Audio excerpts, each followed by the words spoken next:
quantitative tools, they can be further classified as open market operations, variable reserve ratio, and interest rates, right?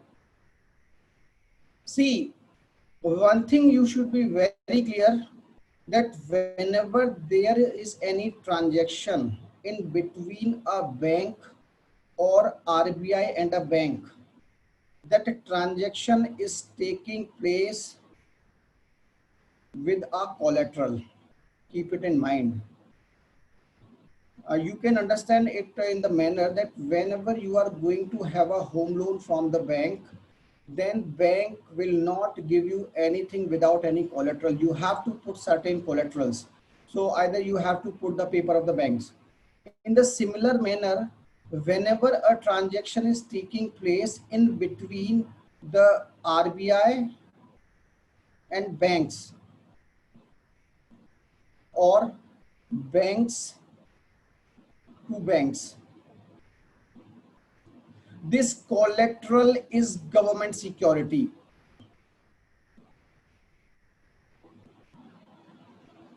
This collateral is government security. Here again, it will be government security, right? So what is government security? Government security is nothing. It is said to be, it is basically, you can say it is a debt, right? Or it is a simple piece of paper in which you have, it is giving you fixed return, right? It is giving you fixed return, and you have given that money to the government. Government has borrowed money from you. For example, if a government security is of rupees 1 lakh, right? So if the government has borrowed money from the bank, then this is government. The bank gave 1 lakh rupee to the government. In lieu of that, government will give you a guarantee in the form of a paper, and that paper is government security.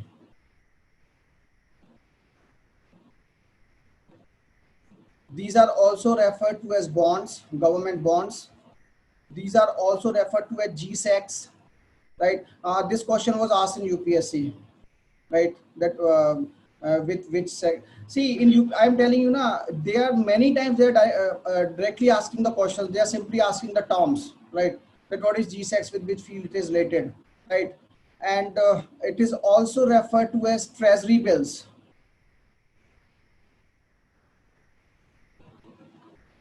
So a single instrument that is government security can be known as government bonds, can be known as government security, GSECs, and treasury bills, right? So this is nothing but it is acting as a collateral. So now you might have the question that why these banks are investing or purchasing these government securities. The reason being, it is backed by, it is having a sovereign backing,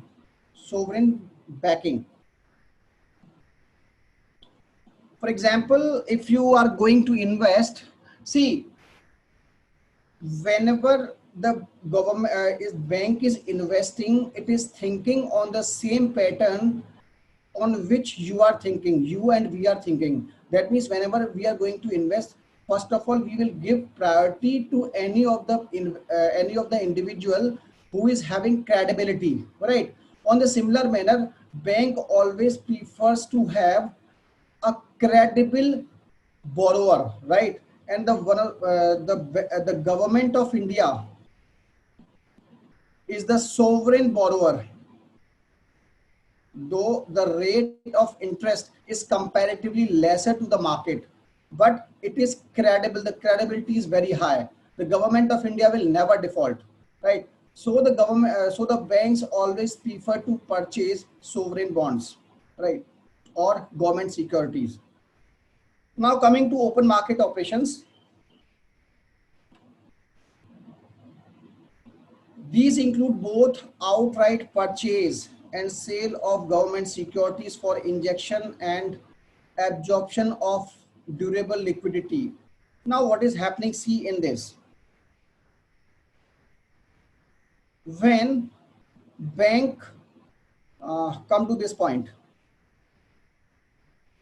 there is situation when government securities are being purchased by the bank, right? Then when bank is purchasing the government security, then what will happen? It will give money to the central bank. That means money with bank is getting lesser, right? That means money supply will be less. In this situation, there will be less money supply with the bank.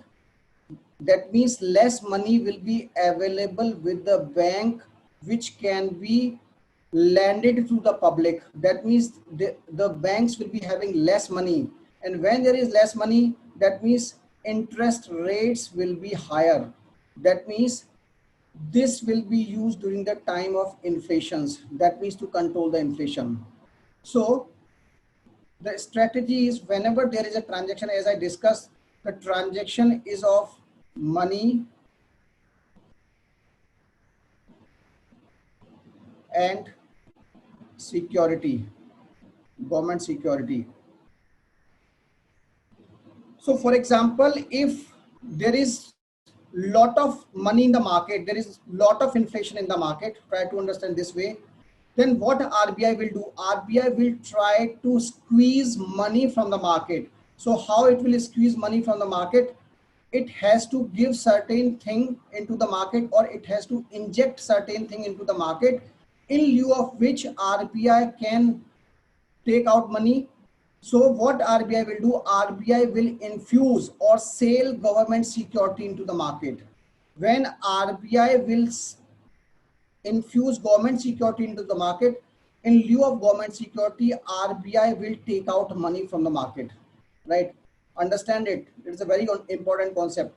When RBI will be selling the government securities, in lieu of that, RBI will be taking money out of the market, right? And when there will be less money with the market, then ultimately there will be higher interest rate, and the money available to the Aam Aadmi will be at the higher interest rate. Higher interest rate means the money available to the common man will be at the higher interest rate. So individual will be demotivated to have money at higher rates. All right. So it will be helpful in controlling the inflation. Now imagine another situation in which there is recession, slowdown.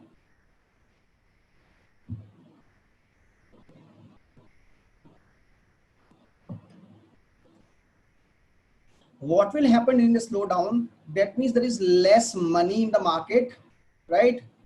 The motivation for individual is very less to have the money. So what RBI will do? It will try to increase money supply. This high money supply. When there will be high money supply, when there will be huge money with the banks, when there will be huge money with the banks, when there will be huge money with the banks, when RBI will inject money into the bank, right? How RBI will infuse money into the bank? When it is taking out government securities from the banks. It has asked banks that I want to buy securities from you, and I will be injecting this money into the system. So there will be huge money with the banks, and hence the money the available to the people will be at the lower interest rates.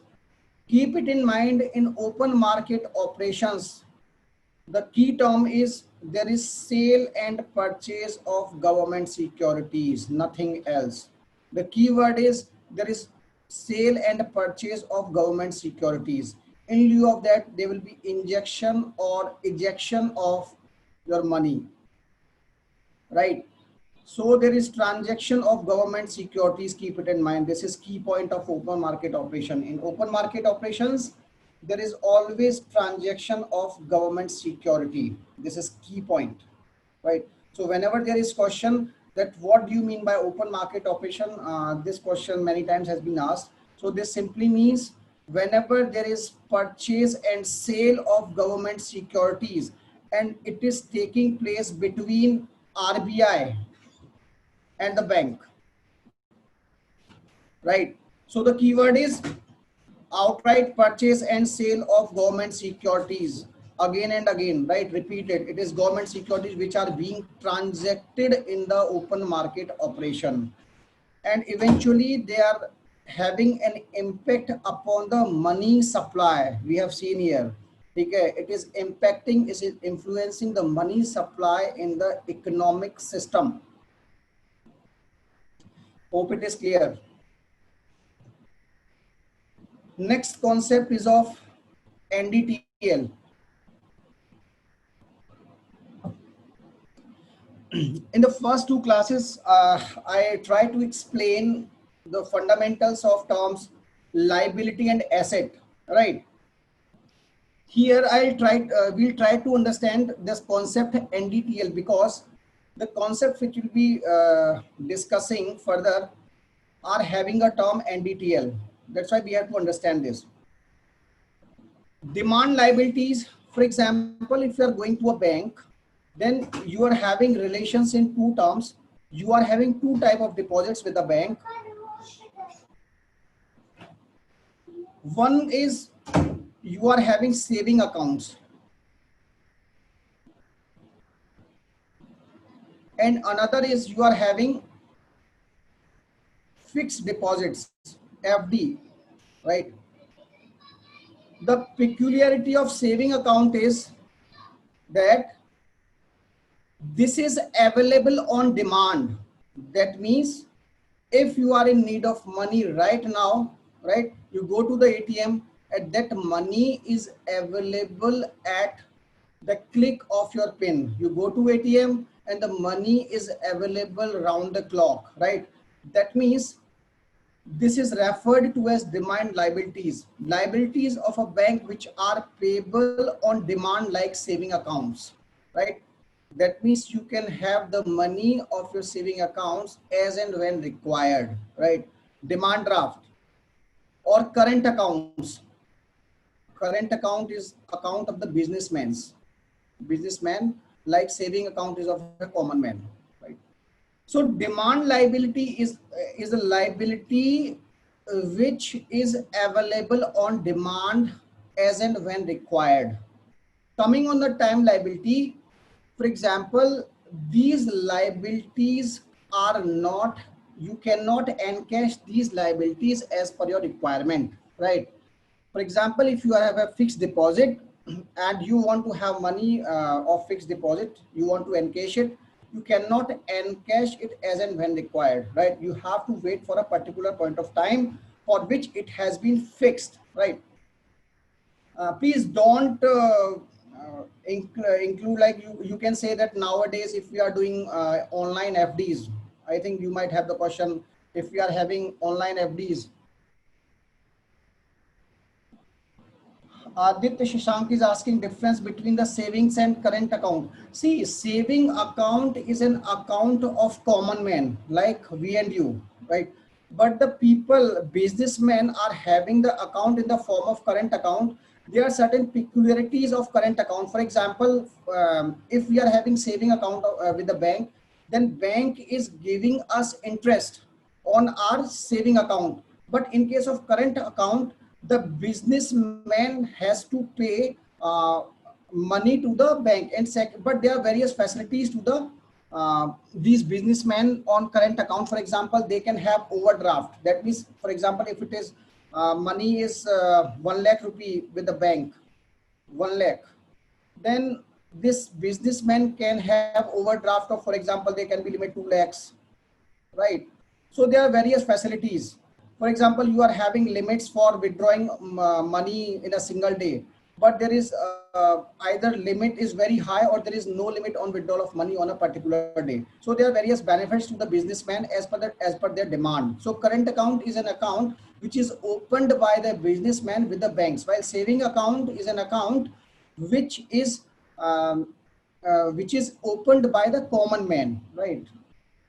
Time liability, I think it is clear that fixed deposit is an example of time liability. That means you can encash the money, you can have the money only when after a particular point of time, when the fixed deposit has been matured, right? Other demand and time liability is actually, for example, if you deposited rupees 100, this is your liability. And in a year, if there is 10 rupees of interest, then it will also be the liability now. That means the final liability becomes 100 plus 10, that is 110. And besides that, there will be various suspended accounts that no individual is claiming those accounts. There will be certain bills which are to be payable, right? So which is on the account of the bank. So there can be various demand and time liabilities which normally are not accounted in the normal time and demand and time liabilities. So when you are calculating net demand and time liabilities, it is the difference between the sum of demand and time liabilities deposits of a bank with the public. That means this liability is of the people, right? And deposits in the form of assets held by other bank. Now see one thing, this we will try to understand later on, that many times what happened, that this is bank 1 and this is bank 2. See, a bank has to maintain certain reserves with it. We will study it in the concept of cash reserve ratio and SLR, right? So many times what happens, if a bank 1 has to maintain a balance of, for example, 1,000 rupees today, and now it is having 900 rupees. So what are the options before bank 1? Either bank will go to the RBI or it will approach bank 2. That means 100 rupees will be taken by bank 1 from bank 2, right? That means this bank 2 has given 100 rupees to this bank 1. That means it is an asset of bank 2, correct? So when you are creating NDTL, then you have to reduce this 100 rupees from total demand and time liability, right? So bank's NDTL is demand and time liabilities plus ODTL minus deposits with other banks. So this rupee 100 is asset of bank 2 and hence it is to be deducted to calculate the bank's NDTL. So when we are calculating the NDTL of bank 2, then this will be minus this 100 rupees. So bank's NDTL is demand and time liabilities plus ODTL minus deposits with other banks. For example, if a bank is having deposits of 5,000 with the other bank and its total demand and time liabilities is 10,000, then the net demand and time liabilities will be 10,000 minus 5,000, just applying this formula. So NDTL is nothing but it is demand and time liabilities minus deposits with other banks. Now, this is very important. From now onwards, questions are asked. Variable reserve ratio.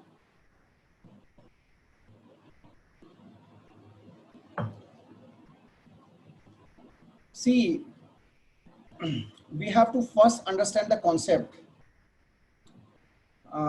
of variable reserve ratio. Why RBI has norms of maintaining a reserve ratio, what are its benefits and what are its negatives, right? So for example, what happens in this, first we'll go through the definitions and we'll try to analyze all these things.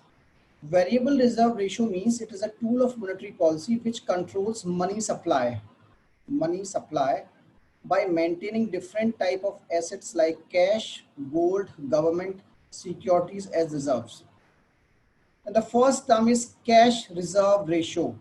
What is cash reserve ratio? As the name suggests, you have to have cash in the form of reserve, right? That means average daily balance that a bank is required to maintain with the Reserve Bank as a share of such percentage of its NDTL that the Reserve Bank may notify from time to time in the Gazette of India. What does it mean? For example, if a bank is having total NDTL of 100, right? That means RBI or the bank is having the liability of rupees 100, right? That means it is to an extent will be equal to the total liabilities of the people. That means rupees 100, this 100 rupee belongs to the people, right? Variable reserve states that out of this 100 rupees, RBI has to put certain amount of cash, for example 5 rupees, in the form of CRR, cash reserve ratio, right? Keep it in mind that this money is lying idle with the RBI. This money is lying idle with the RBI. Keep it in mind. There is no interest rate. Remind it. There is no interest rate given by RBI to the bank, right? That means 5 rupees of the bank are lying idle with the RBI. First thing. Second thing, this 95 rupees again in the next SLR we will try to understand again. 24 to 25 rupees are again reserved as SLR, statutory liquidity ratio. That means out of this 100 rupees, 70 to 75 rupees, 65 to 70, sorry, rupees are available for loans. That means a bank which is having a liability of rupees 100, that means 100 rupees was deposited by the people. Out of this 100 people, only 65 to 70 rupees can be lended, can be given to the people at large. Bank cannot lend total 100 rupees to the people. Remind it, right? And this 5 rupees is being reserved as cash reserve ratio. That means bank will be keeping 5 rupees with RBI in the form of cash, and it has to be maintained on a day-to-day basis, right? Now, can you give me any logic? Is there any benefit of this cash reserve ratio? First, tell me the benefits of this cash reserve ratio. Any idea? What can be the benefit of cash reserve ratio?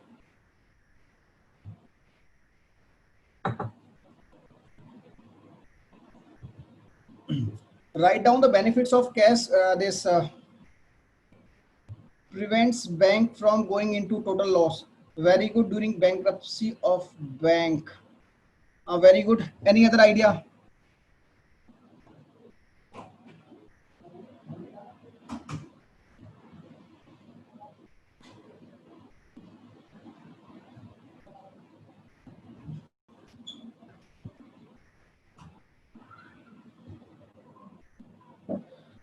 To avoid bank run. Very good. Very good term used, bank run. Then liquid funds can be sent to recover the banks to certain extent. Mm,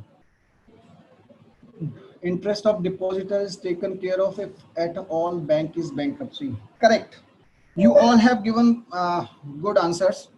Right now, try to understand what can happen to this.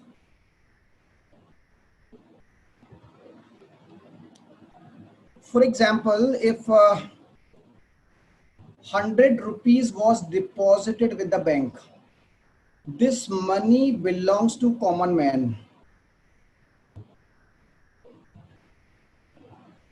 and at one point of time what the bank did, the bank gave all the 100 rupees in the form of loans.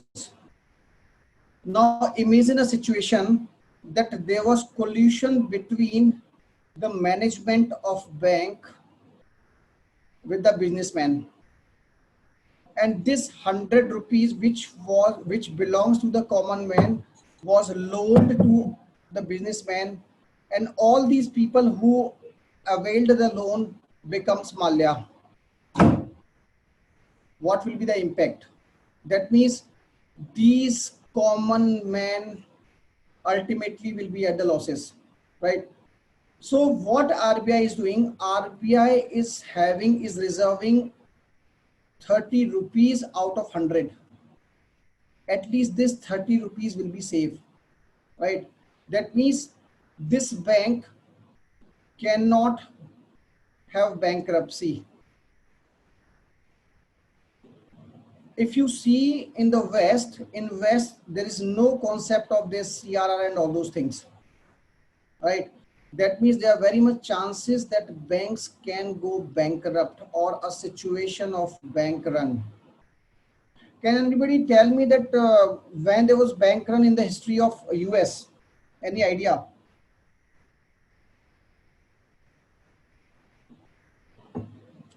Has there been any bank run? No, not in 2008.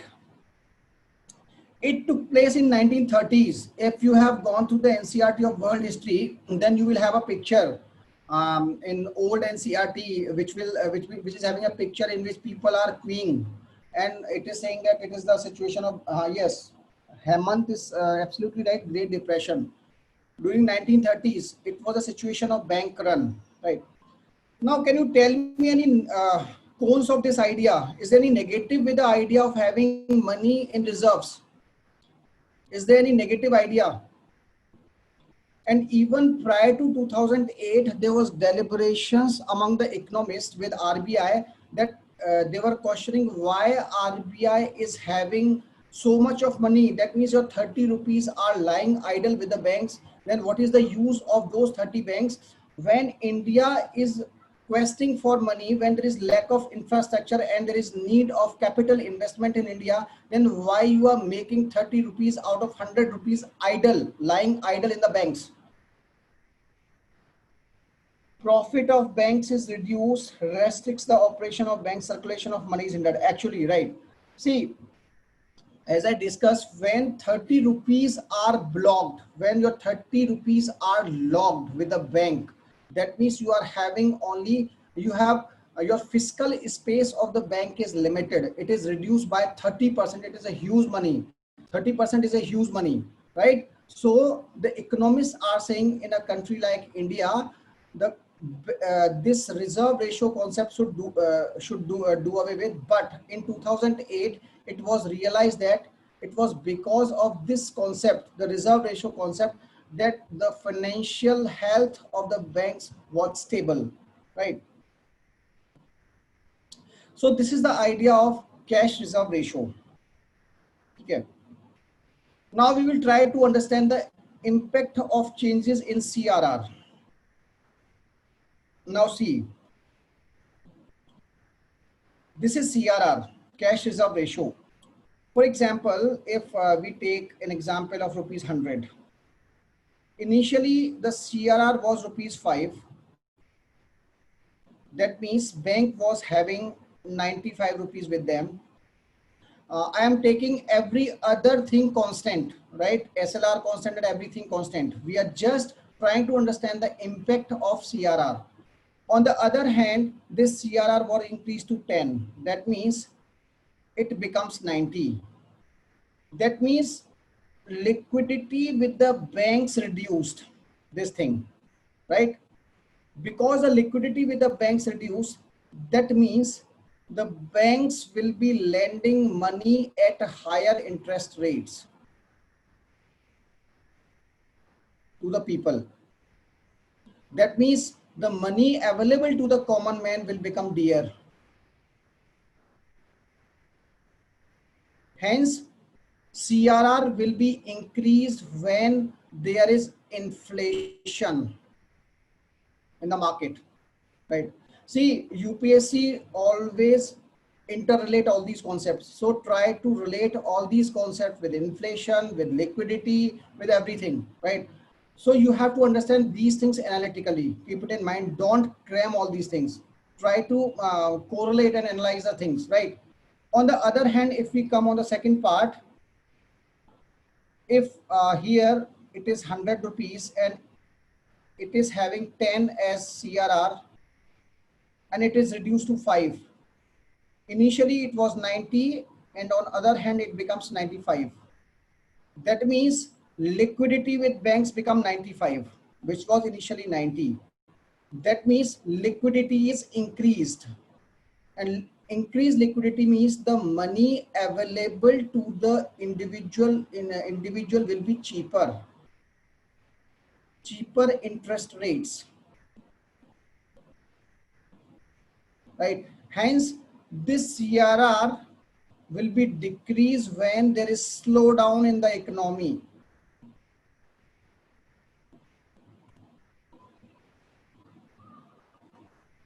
Or recession in the economy, right? So if there is slowdown in the economy, then the antidote is to reduce the CRR. And if there is inflation in the economy, then the antidote is to increase the CRR, right?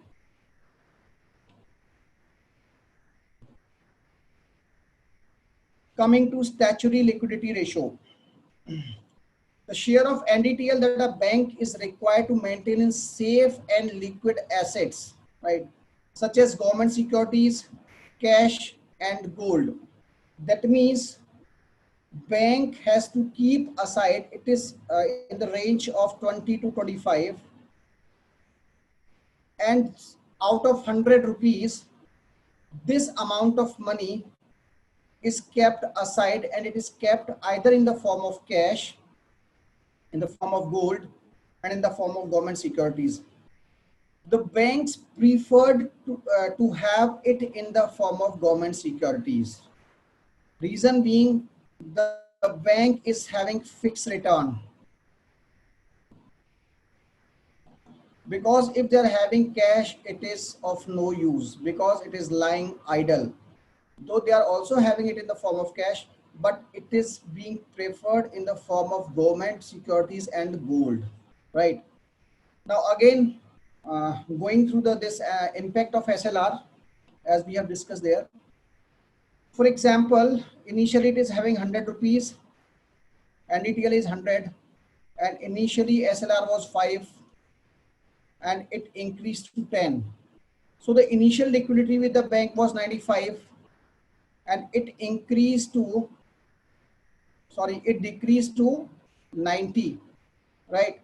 That means liquidity with bank will reduce, and it means money will be available at dear money at higher interest rates,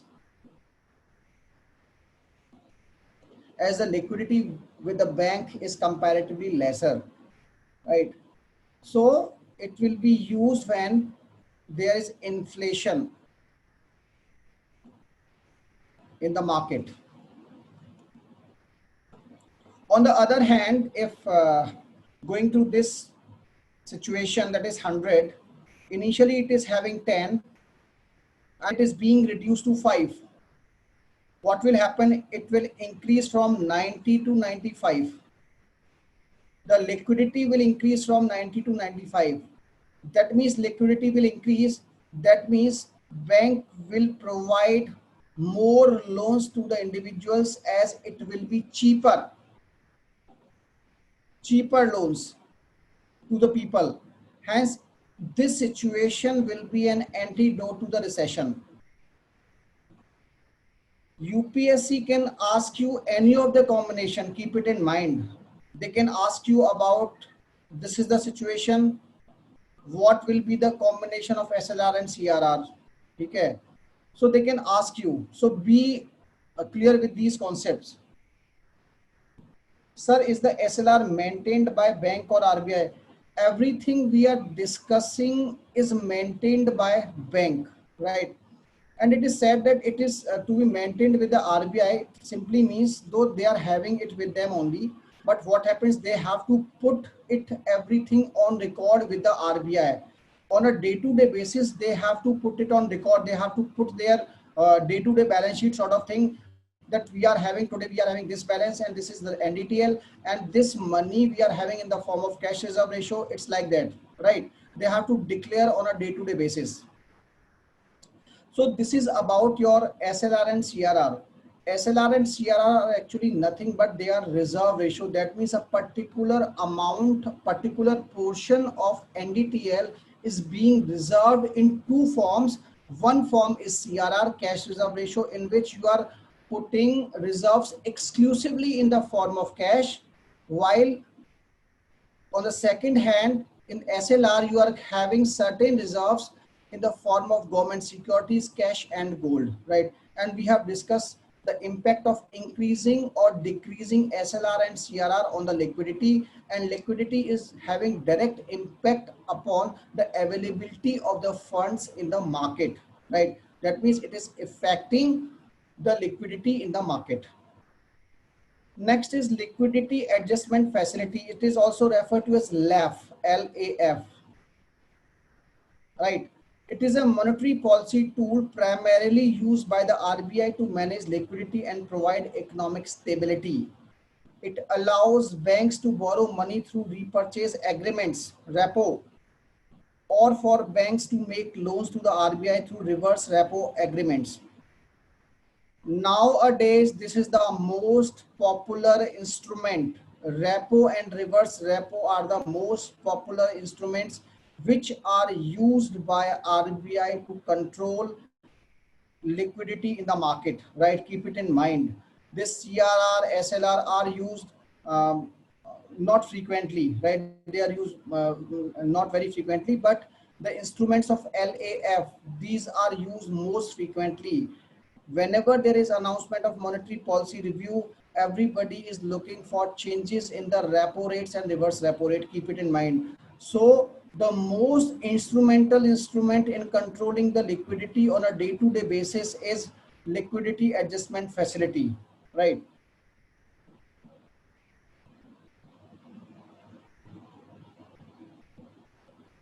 Question is from Anirudh, sir. RBI can control inflation and also save banks during bank run just by using SLR. So what is the significance of CRR?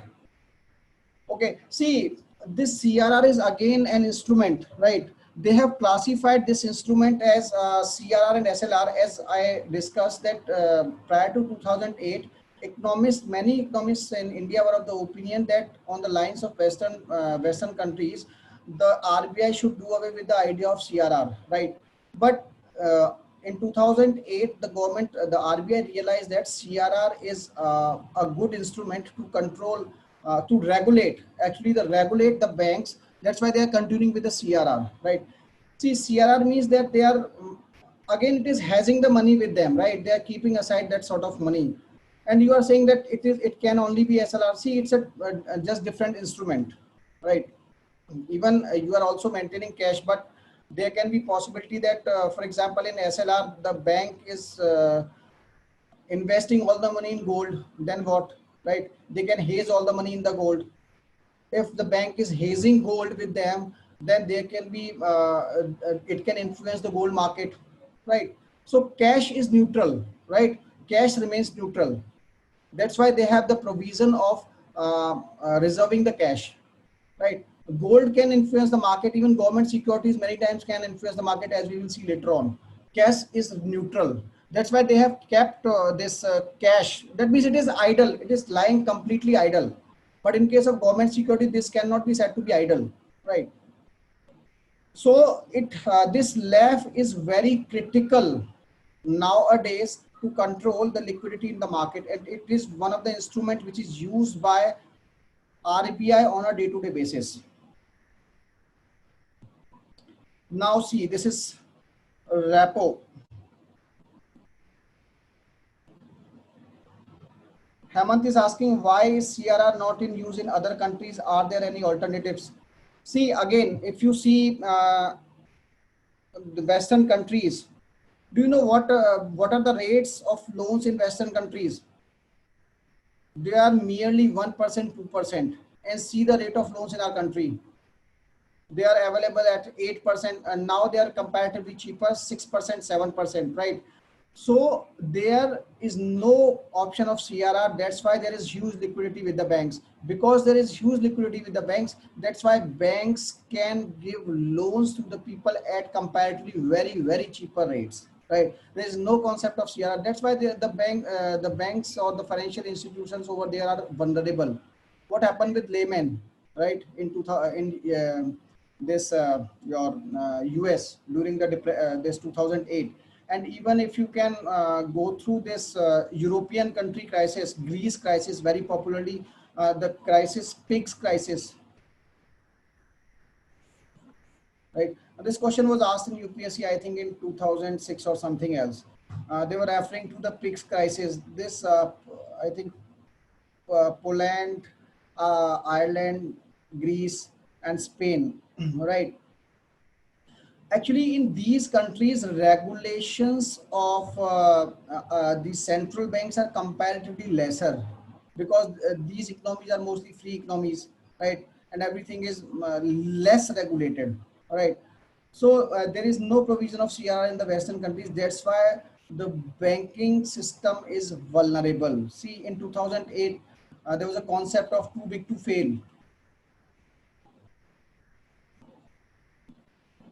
That means we'll discuss all these concepts while we will discussing the banking. That it was assumed that the Lehman was so big, it was an elephant which cannot be failed. If it failed, then it will be fail the economy. But this concept was shattered during the time of 2008, right? Because these countries don't have such regulations, sir. But they recovered well. But we could not, in spite of these facilities. Maybe I don't think that any of our financial institution failed during the time of 2008. If you are talking about economy, the reason is, see, they are developed countries. Their economies are in trillions. They are having 12 trillion economy. What will be the impact if 1 trillion is here and there, right? And talk about India, we are still struggling for 5 trillion economy. Again and again, we are having bhashalbaji that we will be having this 5 trillion economy by this and that. But I don't think that we are having any optimistic. We are having the over optimistic targets.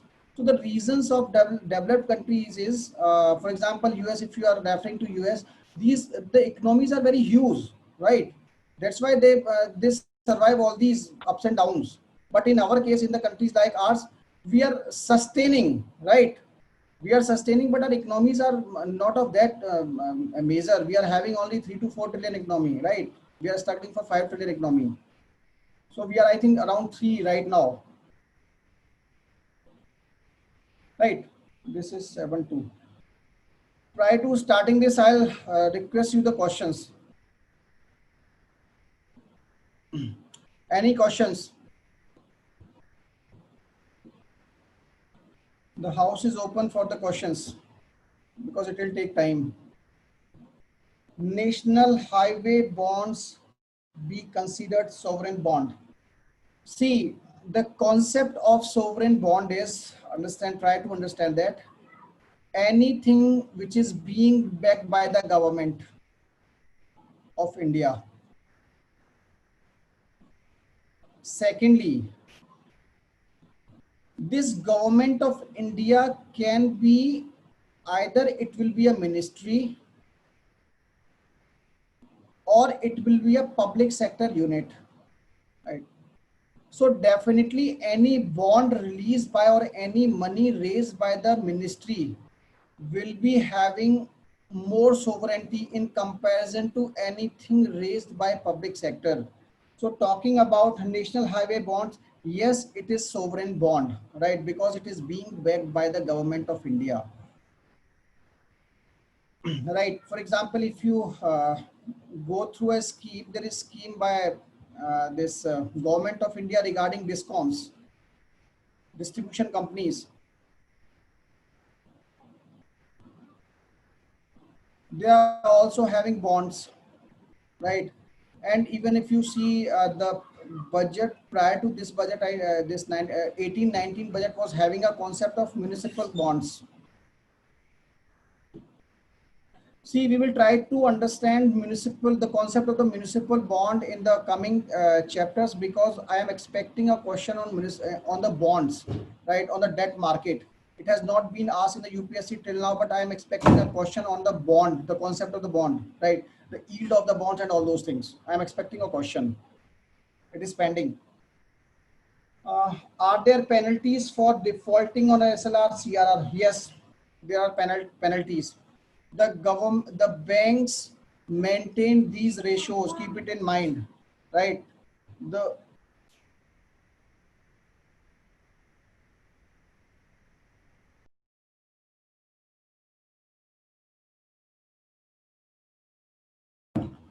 right. So yes, there are penalties. Can you give an example for government securities? How are they issued? See, government security is nothing but it's a sort of a paper, right? It is a paper. I said now it is a paper. For example, there it will be written. For example, on a paper, on rupee, what is written? On rupee, it is written that I will I give guarantee to pay bearer to the, for example, if it is 100 rupees note, that means whenever you are going to a market, but nobody will deny to give transact for rupees 100. On the similar manner, that government security of 100 is a piece of paper, and it is written on that it is 100 rupees government security, and the form in which it will be issued will be different. For example, they can be issued at discount rates. Okay, we will discuss it later on. But right now, only understand that government security is nothing but a piece of paper which is backed by the government of India. That's it. Can increase in interest of fixed deposit have significant impact on inflation? Okay, let us see this. You are asking that increase in interest of FD, increase in interest rate. You are asking its impact on inflation, right? See, if the fixed deposit rates are increased, right, what does that mean? That individual will be motivated to deposit money into the banks, right?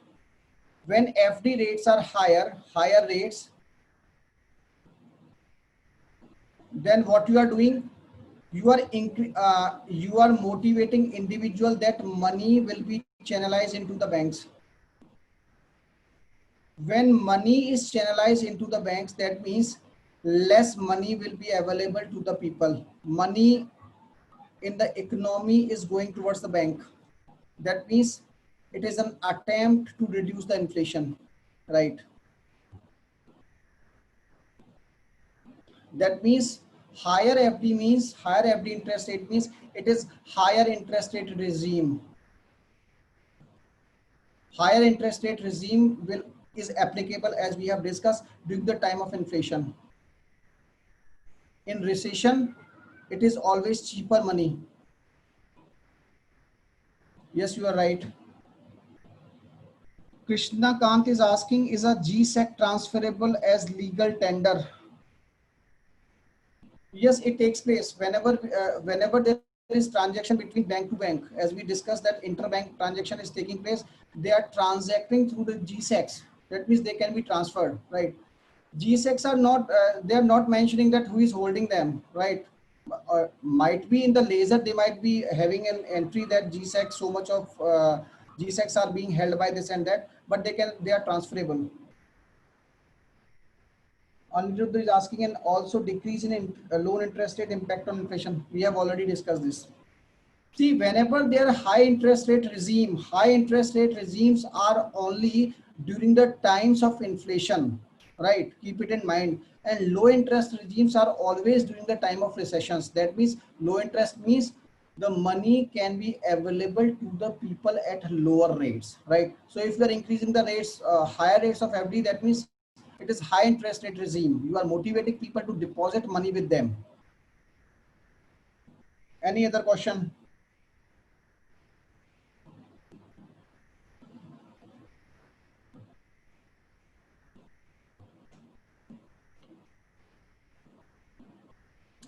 Please go through the last year question papers on monetary policy, right? Please revise them. And even you can do one thing, you can have any of the test series and go through all the questions of this monetary policies and try to understand the questions, what type of questions are being asked by UPSC. Any other question? Have you understood the concept of monetary policy, which we have discussed till now only? Are all the concepts which I have discussed today are clear to you? Like concept of reserve ratio. Okay, I think you are understanding all these things.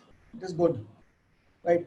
See, now please go through the last year question papers again and again. I am requesting, recommending and directing you to go through the last year question papers, because the beauty of this monetary policy concept is when I am telling you, because it is analytical, it is like maths, right? When I'm telling you here, very easily you will be understanding, right? But when you will try to do it at your own, you will be confused, right?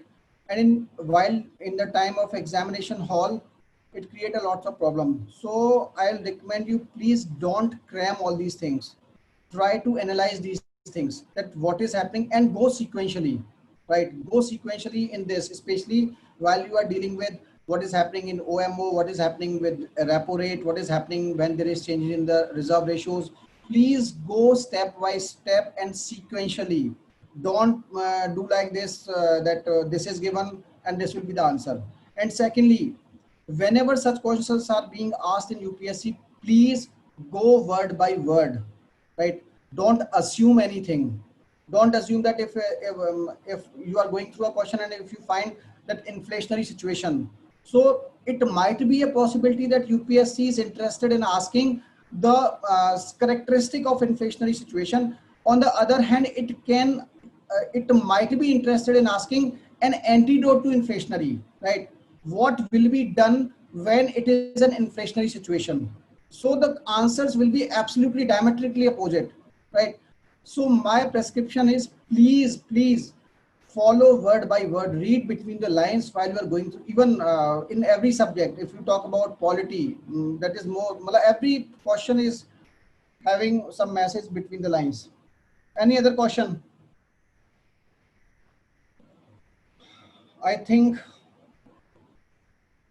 it's enough for today, right? Thank you very much. I'll share this PPT of yesterday, today itself, and we'll share 2 or 3 questions today, right?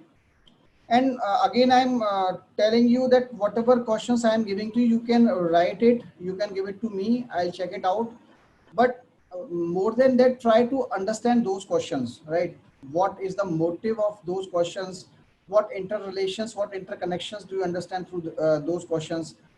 And are you people listening to Spotlight program? Are you listening to Spotlight? Are you understanding anything from that program? Suman Kasturi, yes sir, okay. No, that's very good. Please develop the habit of listening to that program. That program, and even you can go through that Rajya Sabha TV. I have told you this the big picture, right? Please go through all those programs rather than going through this Arnav and this NDTV, GTV. Please don't follow all these channels. Whenever you have free time, the best way is download all the relevant programs from YouTube. There is RSTV. Subscribe to RSTV on YouTube and download all the relevant programs. For example, if nowadays there is monetary policy is going on, right? RBI announced the monetary policy. There will be discussions on Rajya Sabha TV as well as on any Lok Sabha TV. I think there is no subscription of Lok Sabha TV on YouTube, but you can have the programs of Rajya Sabha TV on YouTube. So whenever you are either walking, having dinner, anytime you can download those things and listen to them, right? Okay, thank you very much. Bye-bye.